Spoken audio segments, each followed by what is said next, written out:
فتح کی ایک صورت یہ ہوتی ہے کہ لڑ کر دشمن کا مقابلہ کر کر دشمن کو شکست سے دوچار کر کے فتح حاصل کی جائے، اور دوسری صورت یہ ہوتی ہے دشمن کے سارے چالوں سے واقف ہو کر لڑکے سے بچنے کی کوشش کرنا، لڑائی نہ کرنا۔ یہ دوسری صورت ہے۔ جیسا کہ فتح مکہ کے موقع پر رسول اللہ صلی اللہ علیہ وسلم نے صلح کیا، صلح پر راضی ہو گئے، آپ نے لڑائی نہیں کی۔ جناب عمر رضی اللہ تعالی عنہ وہ آپ سے پوچھ رہے ہیں، یا رسول اللہ یہ بتائیے کیا ہم حق پر نہیں ہیں؟ کہا ہم حق پر ہیں۔ کہا اگر ہم میں سے کوئی فوت ہو جائے کیا وہ جنت میں داخل نہیں ہوگا؟ کہا بالکل جنت میں داخل ہوگا۔ کہا اگر ان کافروں میں سے کوئی مر جائے کیا وہ واصل جہنم نہیں ہوگا؟ کہا بالکل واصل جہنم ہوگا۔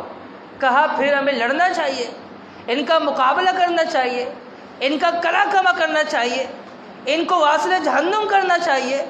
تو صلح کس بات کی؟ رسول اللہ صلی اللہ علیہ وسلم نے فرمایا، عمر انی رسول اللہ، میں اللہ کا رسول ہوں۔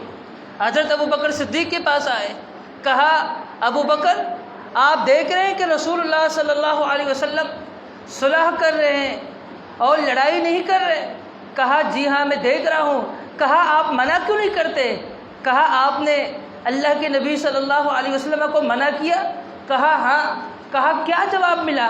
کہا یہ جواب ملا، انی رسول اللہ، کہ میں اللہ کا رسول ہوں۔ کہا تو بس بات ہی ختم ہو گئی، بات ختم ہو جاتی ہے۔ تو یہ دوسری صورت ہے کہ بندہ لڑے نہ، دشمن کے سارے چالوں سے واقف ہو، صلح کرے۔ اور تیسری صورت فتح کی یہ ہوتی ہے کہ جنگ سے وقتی طور کے لیے پیچھے ہٹ جانا۔ جنگ موتا کے اندر حضرت عبداللہ بن رواحہ شہید ہوتے ہیں، حضرت زید بن حارثہ رضی اللہ عنہ شہید ہوتے ہیں، جعفر طیارہ رضی اللہ عنہ شہید ہوتے ہیں۔ تین صحابہ کرام، تینوں نے وقتاً بوقتاً باری باری جھنڈے کو پکڑا، انہوں نے سپہ سالاری کے عہدے کو سنبھالا، شہید کر دیے گئے۔ اس کے بعد خالد بن ولید رضی اللہ عنہ نے جھنڈے کو تھاما اور لڑتے گئے، اور پھر انہیں یہ بات سمجھ آ گئی کہ ان کی تعداد اتنی زیادہ ہے، اتنی زیادہ ہے، اگر یہ اپنے ہاتھوں کو نیچے کر دے، ہمارا مقابلہ نہ کرے اور ہمیں اپنے گلوں کو، اپنے گردنوں کو کاٹنے دے دے، تب بھی ہم انہیں کاٹ نہیں سکتے، کیونکہ ہم تقریباً 30,000 کے لگ بھگ، یہ لاکھوں کی تعداد میں ہے۔ تو بہتری اسی میں ہے کہ وقتی طور کے لیے پیچھے ہٹا جائے۔ خالد بن ولید رضی اللہ عنہ اپنا دفاع کرتے ہوئے، اپنے اصحاب کا دفاع کرتے ہوئے جنگ سے پیچھے ہٹتے ہیں۔ محمد مصطفیٰ صلی اللہ علیہ وسلم کو یہ خبر پہنچتی ہے کہ جعفر طیارہ شہید ہوا ہے اور زید بن حارثہ شہید ہوا ہے، اور اسی طریقے سے ایک اور صحابی عبداللہ بن رواحہ وہ بھی شہید ہو چکا ہے، اور خالد بن ولید کے ذریعے اللہ رب العالمین نے مسلمانوں کو بچایا ہے۔ رسول اللہ صلی اللہ علیہ وسلم فرماتے ہیں کہ یقیناً اللہ رب العالمین نے خالد بن ولید کے ذریعے فتح عطا کیا۔ جنگ سے وقتی طور کے لیے پیچھے ہٹنے کو بھی فتح قرار دیا گیا۔ تو محترم بھائیوں، یہ تین صورتیں ہیں جنگ کی۔ ایک تو یہ ہے کہ دشمن کا مقابلہ کر کر اس سے لڑا جائے، اس کو شکست سے دوچار کر کر اس کے خلاف فتح حاصل کی جائے، اور دوسری یہ ہے کہ بندہ دشمن کے چالوں کو سمجھے اور صلح کرے، لڑائی سے گریز کرے۔ تیسری صورت یہ ہے وقتی طور کے لیے پیچھے ہٹے۔ اسلام کی سب سے پہلی جنگ بدر 17 رمضان المبارک 2 ہجری میں ہوئی۔ جنگ بدر کا پس منظر کیا تھا؟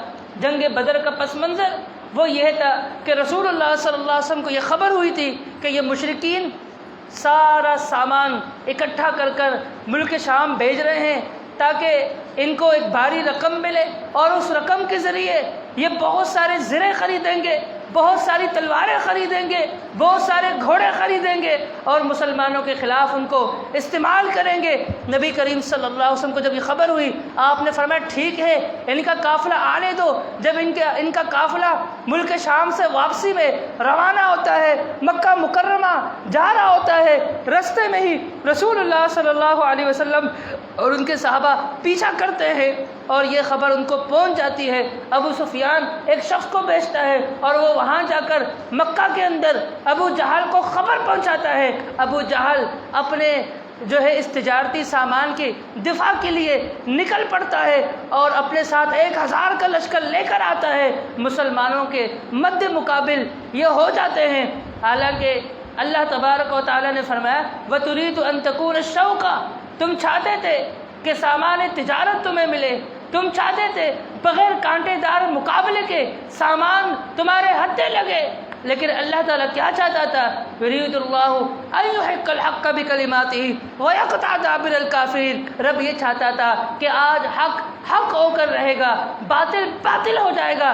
رب یہ چاہتا تھا کہ حق کے ذریعے باطل کو ختم کر دے، باطل کو باطل ثابت کرے، رب یہ چاہتا تھا۔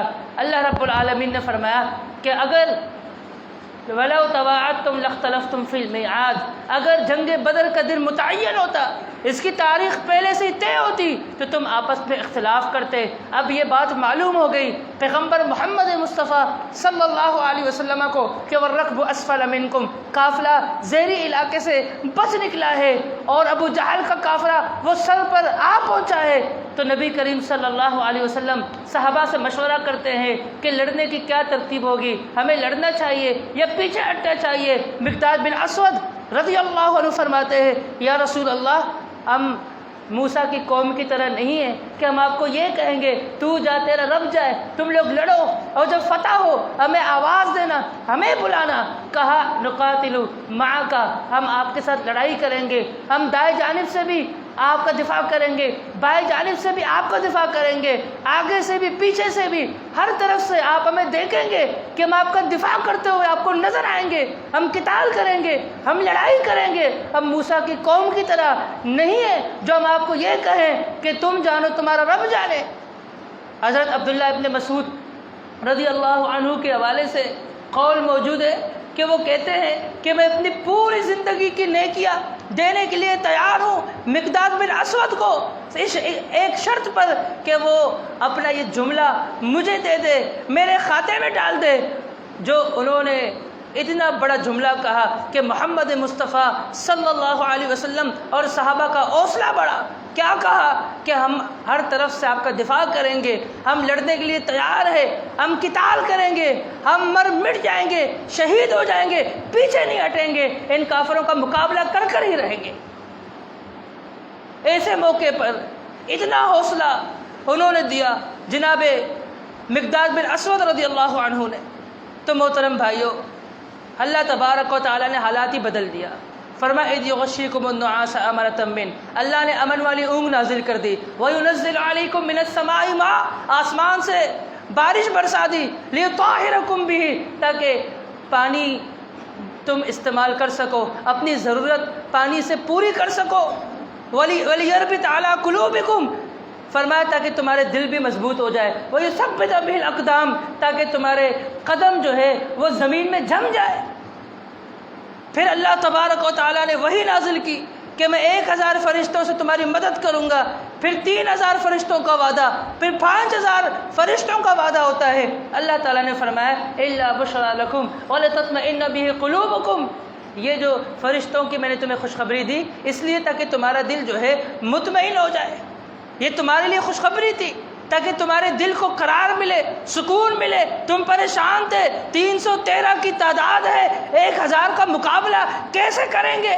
زرے بھی کم ہے، گھوڑے بھی کم ہے، سامان بھی کم ہے، تلواریں بھی کم ہے، تیر بھی کم ہے، ساز و سامان کم ہے، 313 کی تعداد ہے اور ان کے پاس تعداد بھی زیادہ، گھوڑے بھی زیادہ، زرے بھی زیادہ، تلواریں بھی زیادہ، لشکر بھی بڑا ہے ان کا۔